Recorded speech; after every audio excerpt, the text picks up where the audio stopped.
नमस्कार दोस्तों, कैसे हैं आप सब। आशा करती हूँ आप लोग ठीक होंगे। रेखा विजय ब्लॉग में आपका स्वागत है।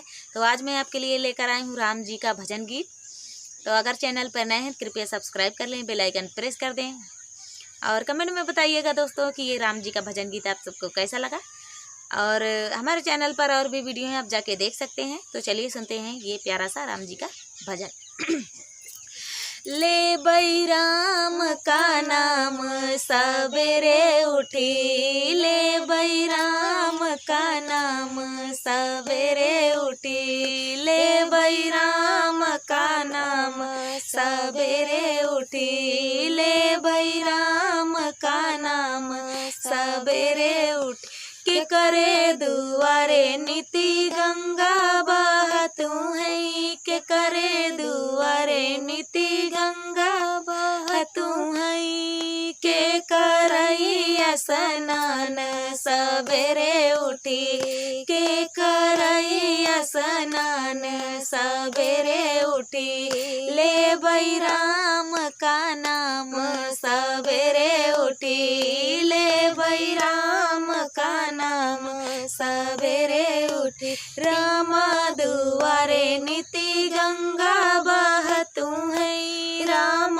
दुआरे नीति गंगा बहतू है, सीता करैया स्नान सवेरे उठी, सीता करैया स्नान सवेरे उठी, ले बई राम का नाम सवेरे उठी, ले बई राम का नाम सवेरे उठी, के करे दुआरे नीति तुलसी का पेड़ावा, के करे दुआरे नीति तुलसी का पेड़ावा, के करई पूजा पाठ सवेरे उठी, के करई पूजा पाठ सवेरे उठी, ले बई राम का नाम सवेरे उठी, ले बई राम का नाम सवेरे उठी। राम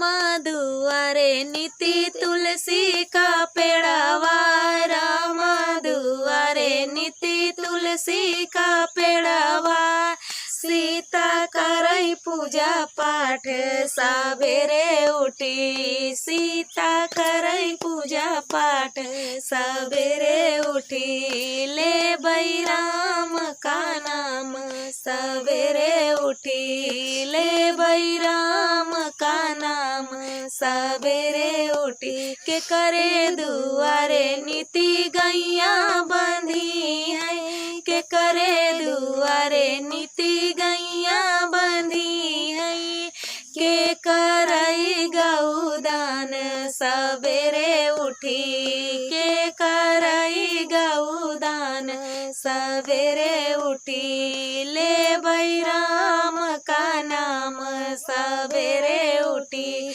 ले बई राम का नाम सवेरे उठी। राम दुआरे नीति गैया बंधी है, राम दुआरे नीति गैया बंधी है, सीता करई गौदान सवेरे उठी, सीता करई गौदान सवेरे उठी, ले बई राम का नाम सवेरे उठी, ले बई राम का नाम सवेरे उठी, ले बई राम का नाम सवेरे उठी। तो दोस्तों ये प्यारा सा राम जी का भजन गीत, इसे लाचारी गीत भी कहते हैं। तो आप सबको कैसा लगा कृपया कमेंट में बताइएगा। अभी तक चैनल सब्सक्राइब न किए हो सब्सक्राइब कर लें। तब तक के लिए जय सिया राम।